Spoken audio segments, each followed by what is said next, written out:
Hello viewers, আজ আমরা জানব বাংলাদেশের অন্যতম জেলা পটুয়াখালী জেলার বিখ্যাত 10 জন ব্যক্তি সম্পর্কে। তাহলে চলুন আর কথা না বাড়িয়ে শুরু করা যাক আজকের ভিডিওটি।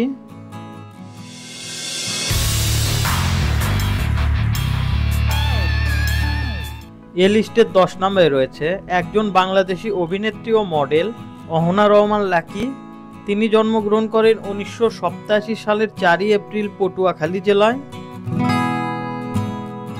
এরপর 9 নম্বরে রয়েছে বাংলাদেশ ক্রিকেট দলের একজন সাবেক ক্রিকেটার সোহাগ গাজী। তিনি জন্মগ্রহণ করেন 1991 সালের 5 আগস্ট পটুয়াখালী জেলায়। 8 নম্বরে রয়েছে বাংলাদেশের স্বাধীনতা যুদ্ধের একজন বীর মুক্তিযোদ্ধা প্রাক্তন সচিব KM নুরুল হুদা। তিনি পটুয়াখালী জেলায় জন্মগ্রহণ করেন 1948 সালের 30 এপ্রিল।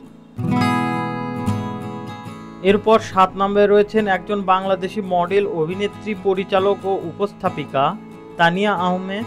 তিনি পটুয়াখালী জেলায় জন্মগ্রহণ করেন 1972 সালের 5 জুন। এই লিস্টের 6 নম্বরে রয়েছে একজন বাংলাদেশি সাবেক কর্মকর্তা আব্দুল মালিক। তিনি জন্মগ্রহণ করেন 1959 সালের 31 ডিসেম্বর পটুয়াখালী জেলায়। 5 নম্বরে রয়েছে বাংলাদেশের একজন রাজনীতিবিদ ও আইনজীবী শাহজাহান মিয়া। তিনি 1940 সালের 17 জানুয়ারি পটুয়াখালী জেলায় জন্মগ্রহণ করে। এরপর 4 নম্বরে রয়েছে একজন বাংলাদেশি বিখ্যাত অভিনেতা ওয়াসিমুল বারী রাজীব। রাজীব জন্মগ্রহণ করেন 1952 সালের 1 জানুয়ারি পটুয়াখালী জেলায়।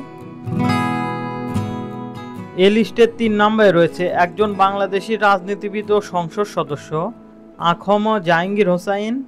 তিনি জন্মগ্রহণ করেন 1954 সালের 18 জানুয়ারি পটুয়াখালী জেলায়।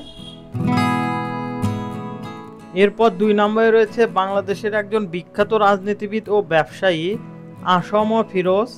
তিনি পটুয়াখালী জেলায় জন্মগ্রহণ করেন 1956 সালে 15 অক্টোবর।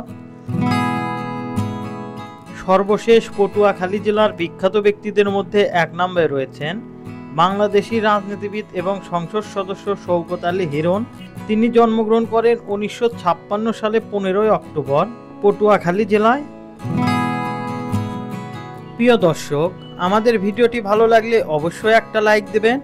আর পটুয়াখালী জেলার বিখ্যাত 10 জন ব্যক্তি নিয়ে আপনাদের কোনো মতামত থাকলে আমাদের কমেন্ট বক্সে জানিয়ে দিন। আর আপনারা আমাদের দা বগুড়া ইউটিউব চ্যানেলে নতুন হয়ে থাকলে অবশ্যই আমাদের ইউটিউব চ্যানেলটি সাবস্ক্রাইব করুন। এতক্ষণ আমাদের সাথে থাকার জন্য আপনাদের জানাই আন্তরিক ধন্যবাদ।